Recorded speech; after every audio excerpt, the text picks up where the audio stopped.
আজকে আমার ঘরে চালের গুঁড়ি দিয়ে রুটি খাওয়ার বায়না চলছে। তাই আমি ভাবছি এতই যখন বায়না চলছে তাহলে বানিয়েই দিই।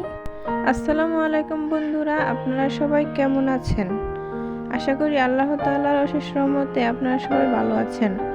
আমার ফ্রিজে অল্প কিছু চালের গুঁড়ি ছিল, আমি সেটা দিয়েই রুটি বানিয়ে দিব। তাই আমি যতক্ষণে রুটি বানাচ্ছি ততক্ষণে আপনারা আমার চ্যানেলটা সাবস্ক্রাইব এবং লাইক করে দিবেন।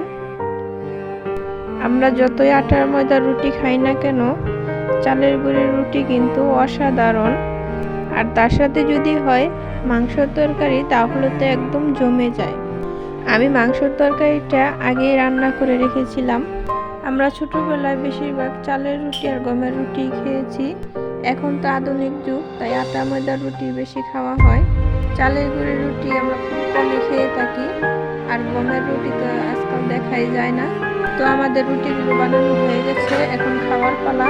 তো দেখা হচ্ছে আবার কোনো নতুন ভিডিওতে। এখন আপনারা ভালো থাকবেন, সুস্থ থাকবেন। আর আমার ভিডিওটি ভালো লাগলে আমাকে কমেন্ট করে জানাবেন। আজকে এই পর্যন্ত, টাটা।